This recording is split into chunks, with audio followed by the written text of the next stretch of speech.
have you seen these telepathy tapes?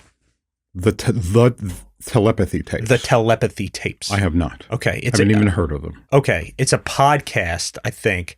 I haven't watched them myself, but I watched a documentary on it, or not the whole I watched like almost a whole 2-hour thing. I watched at least half of it. An interview with the person who did this. She's a documentarian, and by the way, she's making all the rounds on the shows now. They're doing a big PR thing. She's been on a bunch of different shows, but podcast shows, podcasts as well as some news shows too. Okay.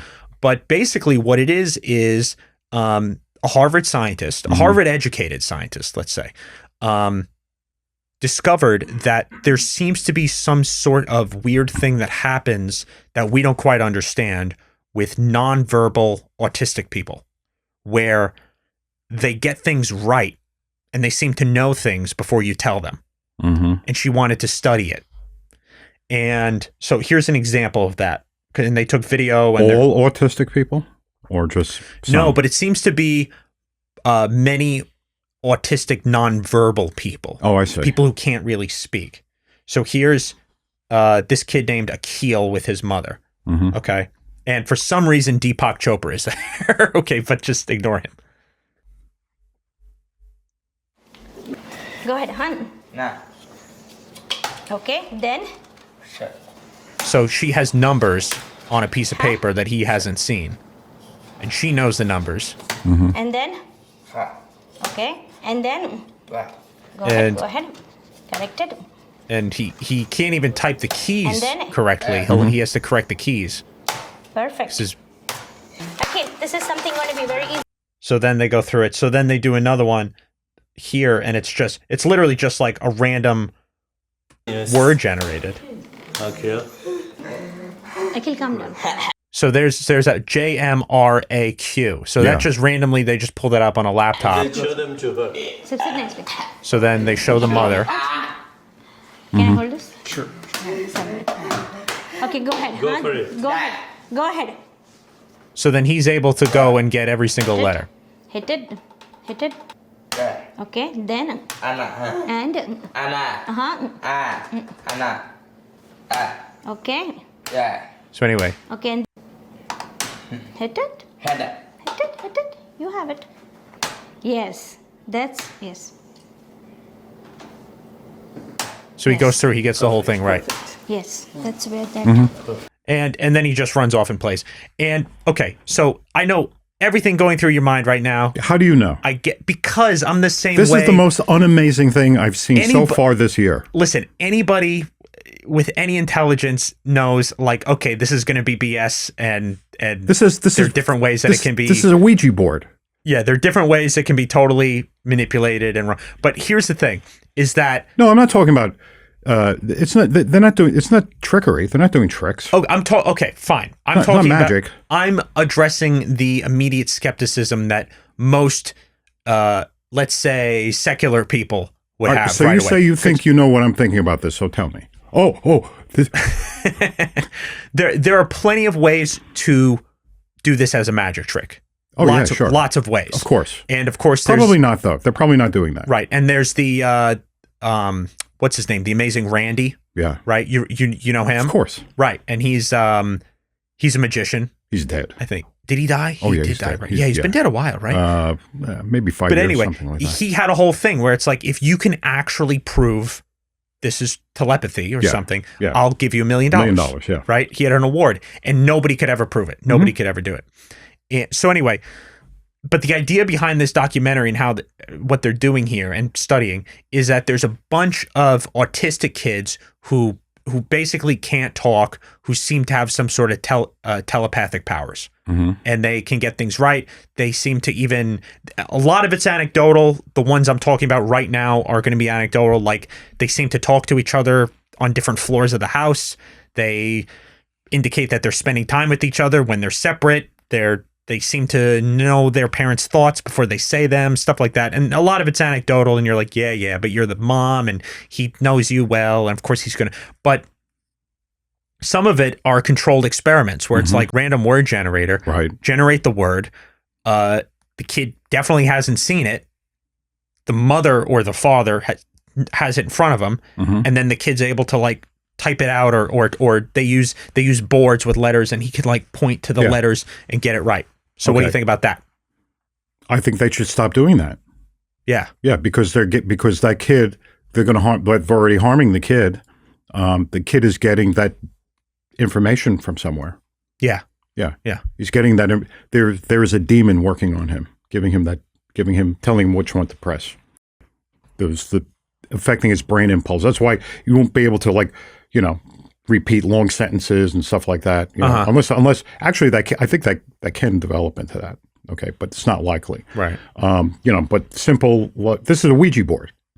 Something is communicating, going A, B, four. Yeah, that's all it is. It's something from the netherworld is in communication with this kid, trying to prove to the world that that this sort of thing is possible. Mm-hmm. Yeah.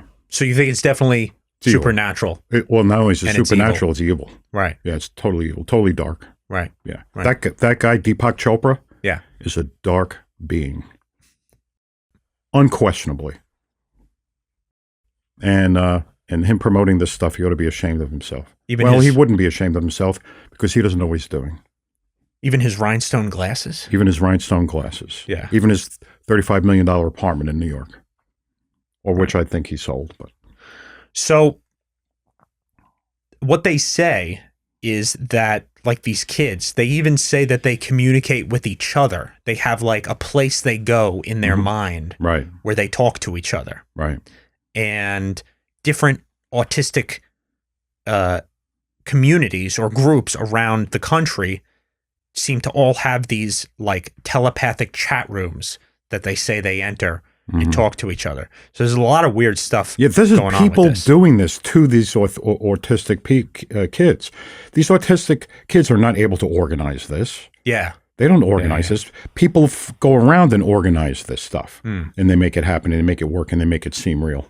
Right. I can't comment directly because I haven't seen it actually happen. Right. Right. So, but I know, but like the Amazing Randy, if I actually saw it happen, I'd be able to figure it out. Mm-hmm. Yeah. And just like I figured out this was so obvious to me right away. So there's a bunch of them doing this, and they got this whole thing going on. But okay, regardless of if it's good and evil, the whole point is, hey, science. That's what's going on here right now. Right. I can't pass commentary on any of the other things that anyone would argue with me over this about, because I haven't seen those actually in operation. Right.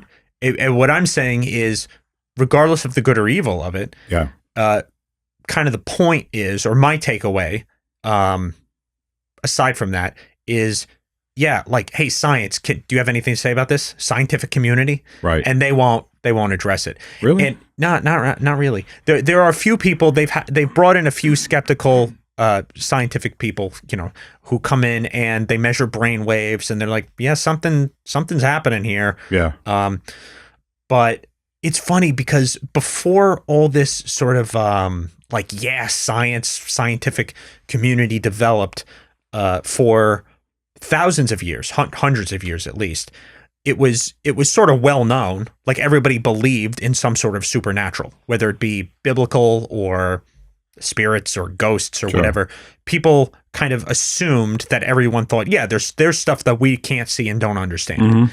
And only in the past 100, 200 years have we kind of gotten into this place where we assume none of that is real because it hasn't been scientifically proven, because only the scientific method is the only way to ever acknowledge any truth. Okay. That's where we are now. So you had people with more common sense 300 years ago. In their ignorance. Yeah. Saying, oh yeah, like telepathy's real. I don't touch that stuff. Yeah, right. Versus people, well, we have no peer-reviewed studies. Telepathy is not real. Right, but I mean, I'm using that word. Okay. So whatever you call that, they're calling it telepathy. Okay. Saying, okay, something real is happening here. Hold on. Something real is happening here. We don't understand it. Right. And science can't explain it. Science doesn't like that now. Right. They say, no, nothing's happening here. It's not real. You shouldn't believe it. Don't believe your lying eyes. There is a transmission of energy between beings, between human beings. Absolutely, with undoubtedly there is. Come on. It's got to be. We have gravity, we have magnetism, we have energy fields all around us, and our brains generate energy. Yeah. So I can project, but I'm not going to project. It's not powerful enough. It's not strong enough to develop complete thought patterns and sentences and things like that. Right. I think occasionally it does seem to actually happen, but we don't know if that's coincidental or not. Yeah. Where somebody say, "Oh, I was just thinking about you, and I'm going to call you on the phone." Right. You know what I mean? Yeah. That happens all the time, but it also seems very coincidental, and so that's not been proven. But there is a you can generate emotion between people. You can feel when someone is full of anger. You can feel when someone is happy. And you can make them angry too. And you can make them angry. Well, you can make them feel it. You can transfer your anger to them, or try to. Right. And that's what empathy is. Empathy. You don't necessarily, people brag about that, oh, I'm so empathetic. Yeah. You don't want to be empathetic. Right. You don't want to. You don't want to share. That's like trading psychic spit with someone, and if they're contaminated, now you are. You don't want to do that. Yeah. So I don't want their psychic hepatitis. Psychic hepatitis?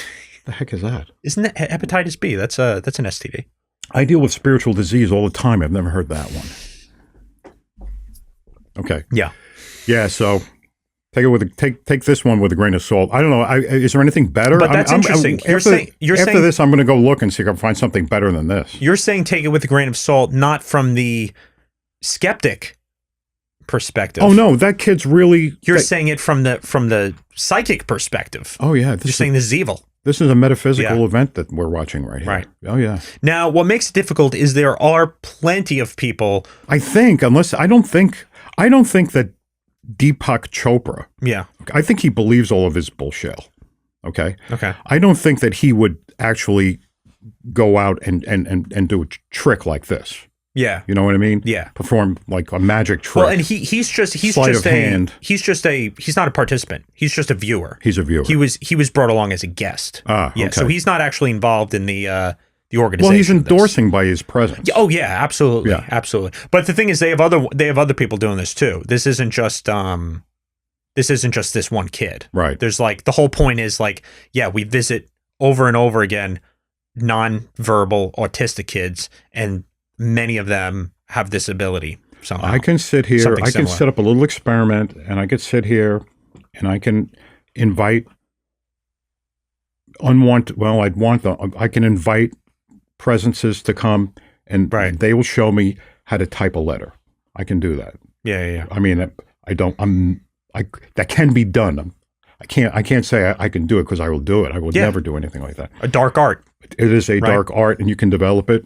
Yeah. Yeah. You can become very skilled at it too. One of the anecdotes from this documentary was one kid who, and of course this isn't part of the actual scientific rigor in these experiments, because part of the experimentation is you want to follow the scientific method, and you might not be able to explain it, but it's we in a controlled environment we got this result. We can't explain it. So that's what they're trying to do. Right. But one of the anecdotes was a kid who had this sort of weird ability, and